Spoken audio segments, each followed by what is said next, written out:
Esta es una producción de Grupo Fórmula. Encuentra más contenido como este en radioformula.mx. Y la Guardia Nacional, hoy nos dijeron que la Guardia Nacional va a participar en la campaña para combatir al coronavirus. Fíjate que según el documento de plan de continuidad de operaciones de la Guardia Nacional para hacer frente al COVID-19, Sigo aquí. pues claramente la Guardia Nacional ya está anticipando un escenario muy delicado para efectos de la población en términos de la escalabilidad del coronavirus. ¿Esto qué quiere decir? Que en términos del límite de tráfico de personas, de mercancías, probablemente desabasto de productos, pues las repercusiones económicas pueden ser muy grandes y el desencanto social puede llevar a una crisis de Estado.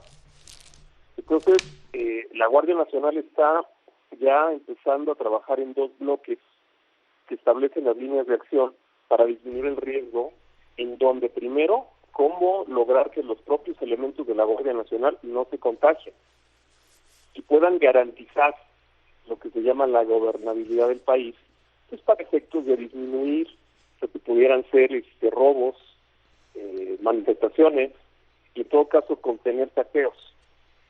Y en segundo lugar, también que apoyen en el manejo de la emergencia sanitaria y ellos puedan continuar claramente con una labor de protección a la población. Entonces, el programa, el proyecto de la Guardia Nacional pues tiene tres elementos. Uno, medidas en contacto con la ciudadanía en general, atención al público en sus instalaciones y medidas de patrullaje.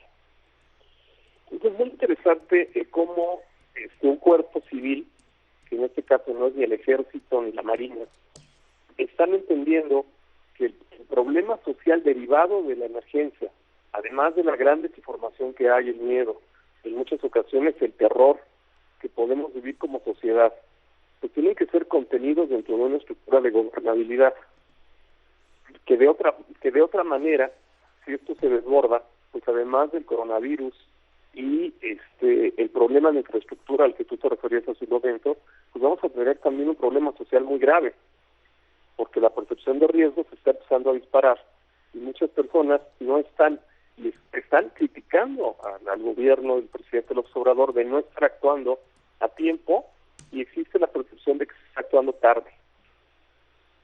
Pues Entonces, si hay un escenario... leí hoy un artículo muy interesante, no sé si en el New York Times, no me acuerdo dónde, de una persona que llegó al aeropuerto de Hong Kong.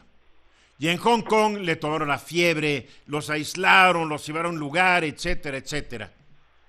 Que es lo que mucha gente dice que se debería hacer en México. Pero por el otro lado, dice que también llegó al aeropuerto de Tokio. Y cuando llegó al aeropuerto de Tokio, la gente le dijo, ¿cómo está usted? Oiga, ¿tiene fiebre? Oiga, ¿se siente mal? Esto ya, pues ahí nos vemos. Y no pasó nada. O sea, ¿cuál es la estrategia? Yo creo que hay un problema en este país y tal vez hasta los que estamos en los medios. Todos opinamos al respecto. Y las redes sociales, no, es que no lo están haciendo en el aeropuerto. Por eso yo digo, a ver, ¿por qué lo hacen en el aeropuerto de Hong Kong? Pero ¿por qué no lo hacen en el aeropuerto de Tokio? Sí me llama la atención, ¿no? Es el mismo coronavirus, es la misma afección.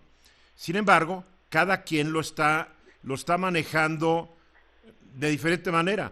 En Hong Kong hay 208 casos, con 4 muertos, mientras que en Japón, que es un país mucho más poblado, hay 943 casos con 33 muertos. ¿Cuál es la estrategia correcta? Yo personalmente no lo sé, Joaquín, a menos de que tú sí lo sepas. No, pero independientemente y tomando en cuenta los dos diferentes enfoques que acabas de mencionar, un cuerpo civil como la Guardia Nacional tiene que estar preparado para que en la percepción del público, que en este caso tuviera algún familiar o algún amigo infectado por coronavirus, la ira social, el coraje de que se hicieron pruebas o no se hicieron pruebas, se tiene que manifestar de una manera contenida que no genere un segundo problema, además de la propia epidemia. en otro momento hubiera sido la Policía Federal, y llevado esto a un caso extremo, pues tendría que ser también el Ejército o la Marina.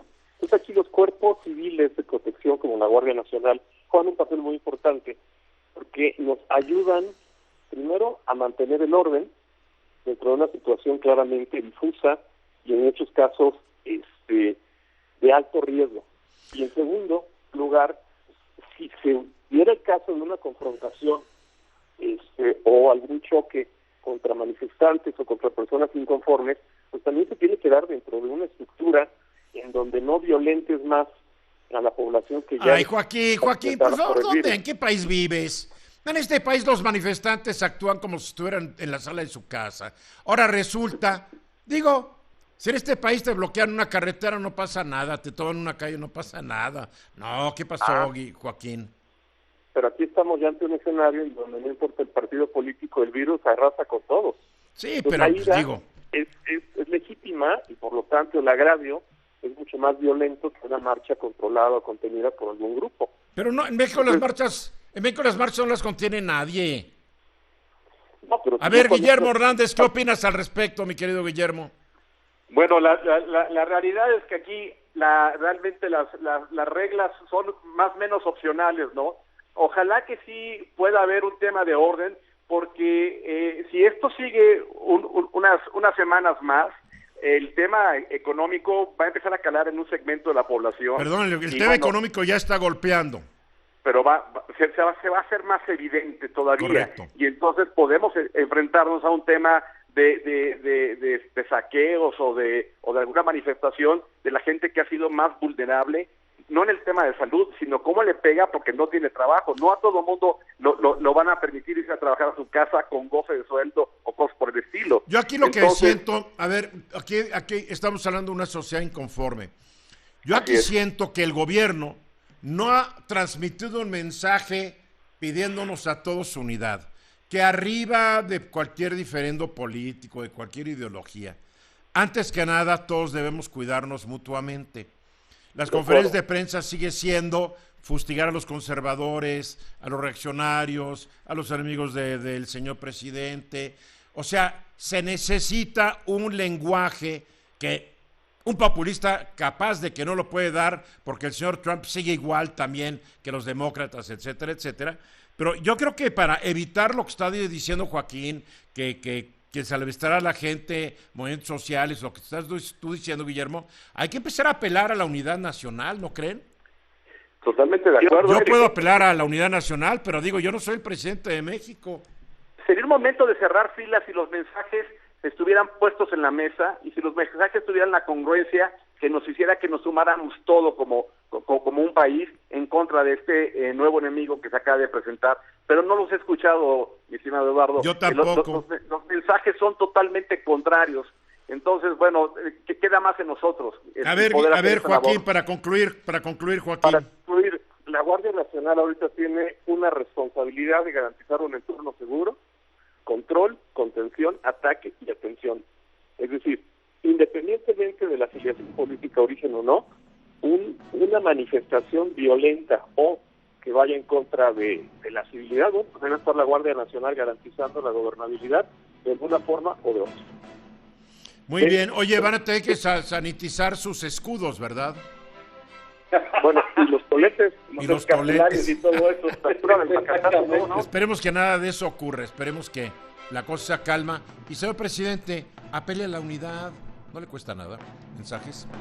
Esta fue una producción de Grupo Fórmula. Encuentra más contenido como este en radioformula.mx.